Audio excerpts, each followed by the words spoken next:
Hello students, I am नीमा जैन। आज मैं आपको हिंदी में पार्ट्स ऑफ स्पीच बता रही हूँ। हिंदी में पार्ट्स ऑफ स्पीच को कहते हैं शब्द भेद, अर्थात शब्द के भेद। व्याकरण की दृष्टि से हिंदी में शब्दों के 8 भेद किए जाते हैं। जिस प्रकार इंग्लिश में 8 पार्ट्स ऑफ स्पीच के भेद हैं, उसी प्रकार हिंदी में व्याकरण की दृष्टि से शब्दों के 8 भेद हैं। नंबर 1 पर है संज्ञा, जिसे इंग्लिश में क्या कहते हैं? नाउन। किसी व्यक्ति, वस्तु, स्थान या भाव के नाम को संज्ञा कहती है। संज्ञा किसे कहते हैं? किसी व्यक्ति, वस्तु, स्थान के नाम को। जैसे गांधी जी का जन्म गुजरात के पोरबंदर में हुआ था, तो यहाँ पर क्या संज्ञा है? गांधी जी, गुजरात और पोरबंदर। नंबर 2 पर है सर्वनाम। इंग्लिश में क्या कहते हैं इसे? प्रोनाउन।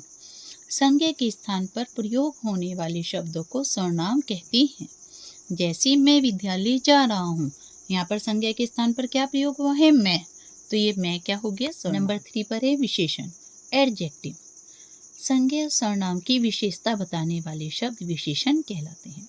बच्चों, इसकी परिभाषा इतनी है, जो संज्ञा सर्वनाम की विशेषता बताते हैं उन्हें विशेषण कहते हैं। परंतु कितनी बार क्या होता है ये भी समझिए, विशेषण शब्द जिसकी विशेषता बताते हैं उन्हें विशेष्य कहा जाता है।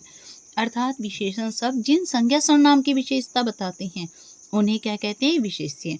जैसे परिश्रमी विद्यार्थी सबको प्रिय होता है। यहाँ पे विद्यार्थी की विशेषता क्या है? परिश्रमी। विद्यार्थी है संज्ञा, तो परिश्रमी क्या हो गया? विशेषण। और विद्यार्थी क्या कहलाएगा? विशेष्य। क्रिया वर्ग। वाक्य में जो शब्द किसी काम के करने या होने की सूचना दे उन्हें क्रिया कहती है। अर्थात जिन शब्दों से कोई काम करा या होने की सूचना दे। जैसे मुकेश खेल रहा है, तो यहाँ पर खेलना। नंबर 5 क्रिया विशेषण, एडवर्ब। जो शब्द क्रिया के होने की रीति, समय, स्थान, दिशा, परिणाम आदि के बारे में बताते हैं वे क्रिया विशेषण कहलाते हैं। इसको हम इस तरह भी कह सकते हैं, जो शब्द क्रिया की विशेषता बताते हैं उन्हें क्रिया विशेषण कहते हैं। जैसे कोयल मीठा गाती है, गाना क्या हो गया? क्रिया, और क्रिया की विशेषता क्या है? मीठा, तो मीठा क्या हो गया? क्रिया विशेषण। संबंध बोधक, प्रीपोजिशन। जो सब संज्ञा सर्वनाम के बाद आकर उनका संबंध वाक्य में आने वाले दूसरे संज्ञा या सर्वनाम से बताते हैं वे संबंध बोधक कहलाते हैं। यानी जो शब्द संज्ञा सर्वनाम के बाद आते हैं और उनका संबंध वाक्य में जो दूसरा संज्ञा सर्वनाम का शब्द आते हैं उनसे बताते हैं, तो वो संबंध बोधक कहलाते हैं।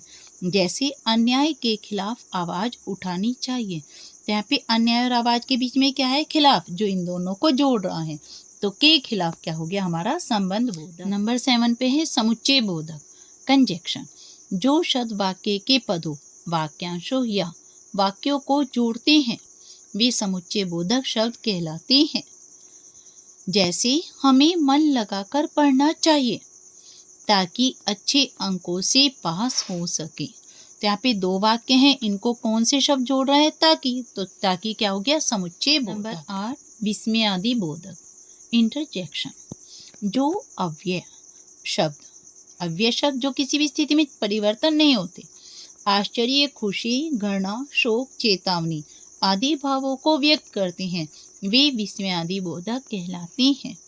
वाह, धोनी ने 2 शतक जड़ दिए, ये क्या हो गया? विस्मयादि बोधक का। विस्मयादि बोधक की क्या विशेषता है? इसमें विस्मयादि बोधक चिन्ह जरूर पाता है। ये जो पार्ट्स ऑफ स्पीच है ये मैंने बहुत छोटे रूप में बताए हैं। ये हर कंपटीशन में, सीबीएसई बोर्ड में, 10th क्लास में, पद परिचय में, हर छोटी कक्षा में, सभी में बहुत उपयोगी है। इसलिए इन्हें ध्यान से पढ़ें और यदि अच्छे लगे हैं तो चैनल को लाइक सब्सक्राइब जरूर करें।